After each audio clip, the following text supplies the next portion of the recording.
Shalom. Good afternoon. I would like first to thank you for inviting me to participate in this celebration for Moti's new book. I read an advanced draft of the book. I thoroughly enjoyed it. I think it does a great service to the sociology of culture, and it's very accessible, very readable. I encourage you to buy it, and even if you don't need it for scholarly needs, it would make an excellent bedtime reading. באמת.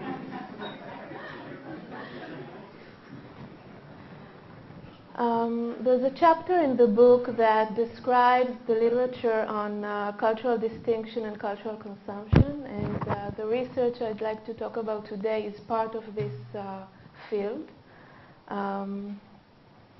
As described in the chapter, a lot of research conducted in the past 40 years has established the centrality of consumer culture, cultural boundaries, cultural consumption in shaping the contours of social locations and social relations. We know by now that cultural preferences and cultural participation are key mechanisms in forming identities, boundaries, social inequality, and social stratification. Most of the literature has focused on the way cultural consumption is stratified by several dimensions: class, gender, race or ethnicity, and primarily education and age. But there is something that is notably missing from these reports in the literature, and this is another major social cleavage, that of religion and religiosity. There's absolutely nothing in the literature that associates, either theoretically or empirically, religion or religious aspects of life with cultural consumption. And there has been no theoretical interest, no attempt at theorizing the association or lack of association between cultural consumption and religion. And there haven't been any empirical data sets, mainly quantitative data sets, that address those issues. Recent data collected by something called the ISSP, which is an international survey program, happens to document both variables, both religion and cultural consumption, and therefore makes it possible to study them together. Now, if we want to think about the way religion is associated with cultural consumption, we can start with several propositions. We know that religion is a significant force in the lives of believers. Religion defines ways of doing things and therefore determines lifestyles. So we can expect that it will have a significant role in determining cultural lifestyles. Religion also provides an important marker of the distinction between us and them. And we also know that lifestyles and cultural distinction serve to mark the difference between us and them. We can speculate about the way religion would influence consumption in two different ways. We can say that religion would be critical of consumption, or we could say that religion would encourage consumption. And I would like to show how we can think about that. So first, if we argue that religion is critical of consumption, this argument is straightforward. Religion hinders consumption because it stresses simplicity and moderation and goes against self-indulgence. The pursuit of self-interest is considered the root of much evil, and consumerism is suspect of competing with spirituality and moral aspirations because of comfort and convenience. On the other hand, we can expect that religion can be reconciled with consumption. We know that in many places and many occasions, religion is extremely commodified. Just think about Christmas, about Jewish holidays celebrated in Israel that are associated with a shopping frenzy. We are aware of commercialized church services. Another point is that some religions and cultures do not consider materialism and spiritualism to be opposites. And we also know that we cannot escape consumerism, because in modern life the definition and the extension of the self through consumption is inescapable.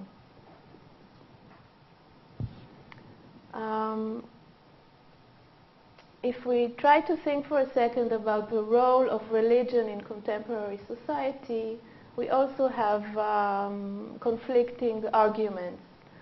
We will start with seminal thinkers of the 19th century who predicted that religion would gradually fade and cease to be significant.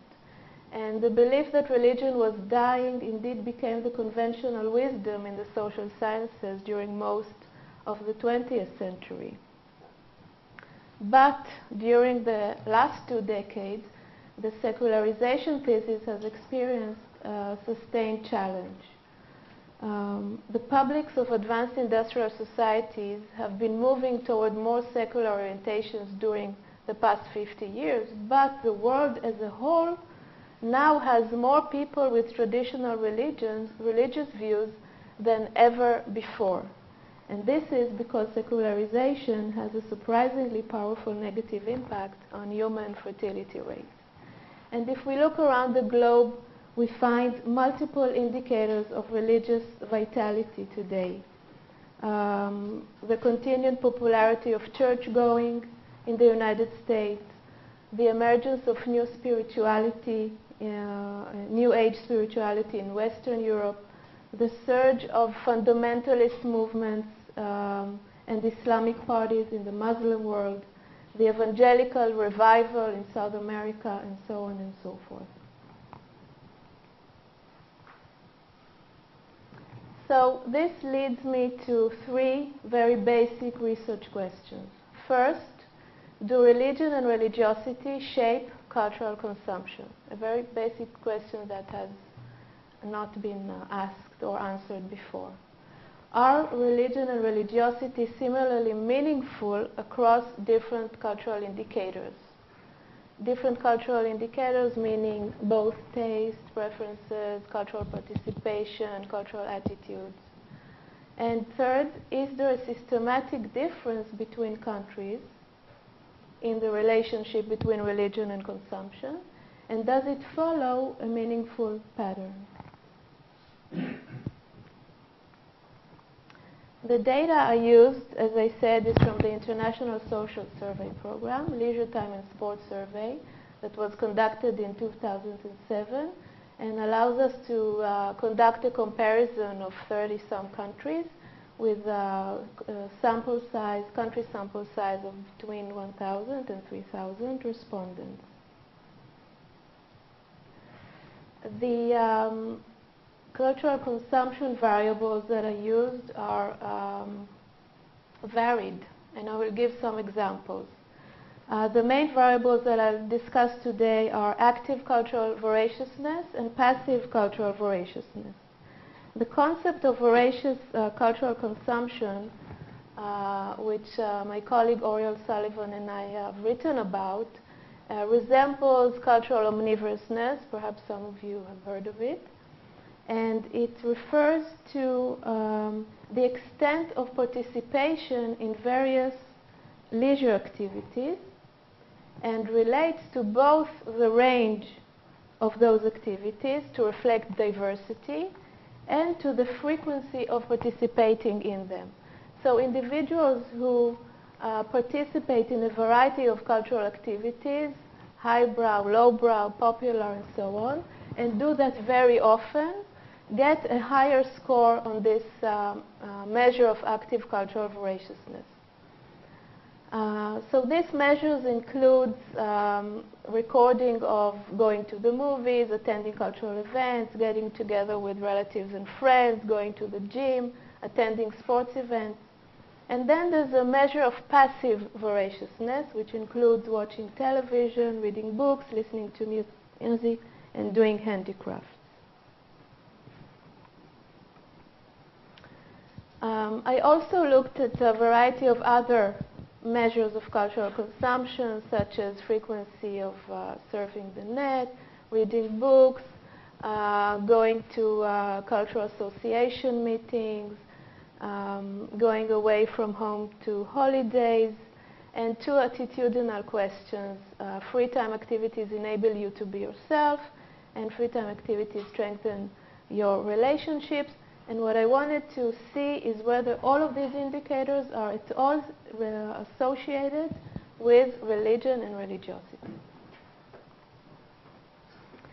The measures I used are first religiosity, measured by attendance at religious services, never less than once a year, up to several times a week, and religious denomination. The data set included 99 denominations from countries all over the world, and these were collapsed into the following categories: no religion, Catholic, Protestant, Christian, Orthodox, Jewish, Muslim, Buddhist, and so on.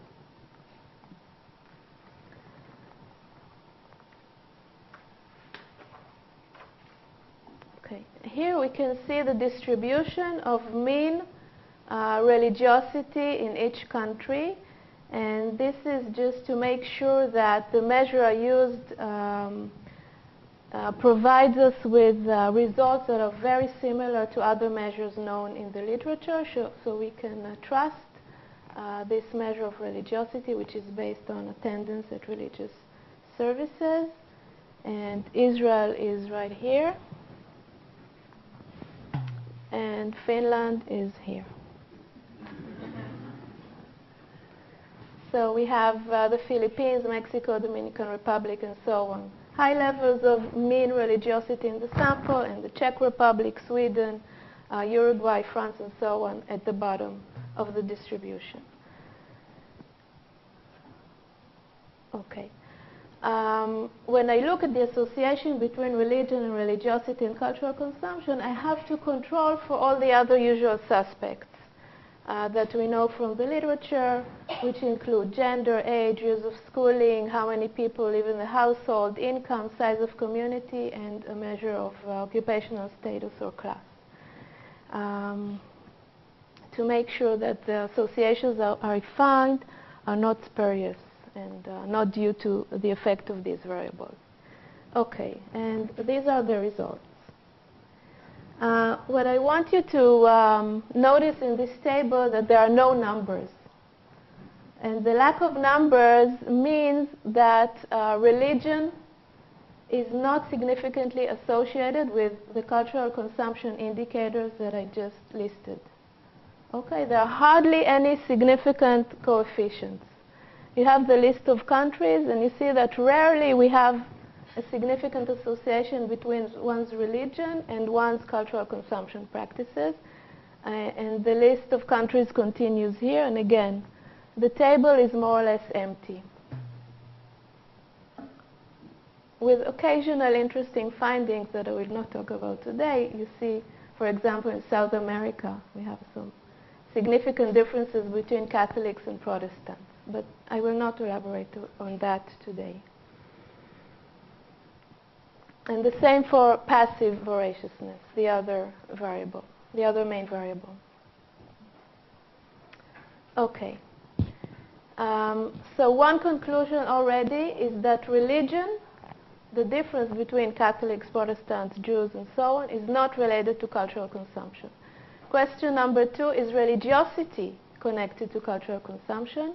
And the answer is yes. Please look at the blue bars. The blue bars represent the measures of religiosity in each country. And please compare them to the red bars, which are the effect of education, and the green bars, which are the effect of income. Okay? We already know that income and education are extremely important in explaining cultural consumption patterns, and indeed we see that here as well. But we also see that the religiosity of a person has a significant and not only statistically significant but very large effect, even if we compare the effect to those of education and income. And this is a surprise. We do have several countries on your left-hand side for which we do not get a significant effect for religiosity. Argentina, Austria, Czech Republic, Israel, Latvia, and so on.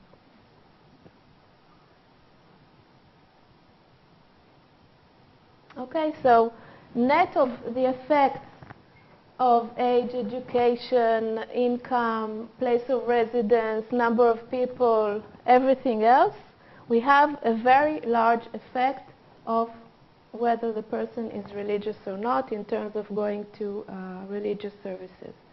This is active voraciousness. We see the same picture for passive voraciousness. Again, religiosity is independently significant, independent of the other effects. In most of the countries, notice the negative effect in Israel. Okay, the bar goes down because being religious in Israel means doing less, participating less in those activities.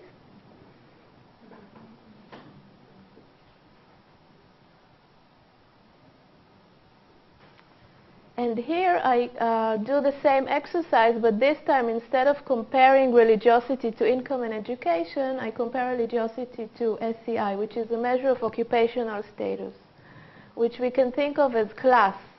Class would be the main contender for shaping cultural consumption, and there's no better way to prove my point than to show you how significant religiosity is compared to class. The red bars. Okay? Active voraciousness and passive voraciousness. Okay. So let me summarize. I would like to argue that level of religiosity is a significant positive correlate of a variety of measures of cultural consumption. Today, I only showed you active voraciousness and passive voraciousness, but we get the same picture for all the other measures that I listed: internet, reading, attitudinal questions about culture and what culture, the role that culture plays in my life, and so on. Religiosity is as important a correlate of cultural consumption as education and occupation, and this is a surprise. With regards to religion, differences between religions, in some countries, religious faith plays a significant role in shaping cultural consumption patterns, showing the main difference between Catholics and Protestants, and this has very interesting implications about what we know from classical sociologists about those differences, but again, I'm not going to elaborate on that today.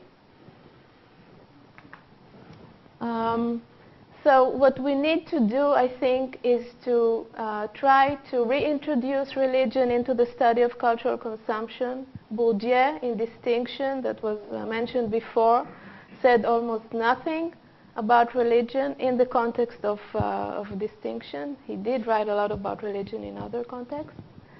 So we should theorize religion and religiosity as one of the mechanisms that produce and reproduce cultural capital, and one of the mechanisms that play a role in cultural inclusion and exclusion. We should explore access and legitimacy for participating in culture and relationships between cultural hierarchy and social hierarchy. What is it about people who attend religious services that encourages them to participate more willingly, more frequently, more voraciously in culture? I think I showed today that we should also shift the focus from the USA and Western Europe, which is where we find most of the literature on those topics, shift attention to the peculiarities and varieties of cultural consumption in other regions. And we should think about how cultural consumption shaped by religion in the context of various transitions that we are well aware of, such as the transition toward more open social systems, multiculturalism debates that we hear about for years, but recently in Germany and in the UK. The influence of immigration, globalization, and religion are intertwined. We should think about that and introduce that into the study of cultural consumption. And plans for the future are to understand country patterns, specific country patterns, to look at the interaction between religion and religiosity, the interaction between religion and ethnic origin would be extremely important. And think about the possibility that attendance at religious services is actually a proxy for social capital, social networking, that the influence of religiosity on cultural consumption actually works through the social capital mechanism. And I thank you very much for your attention.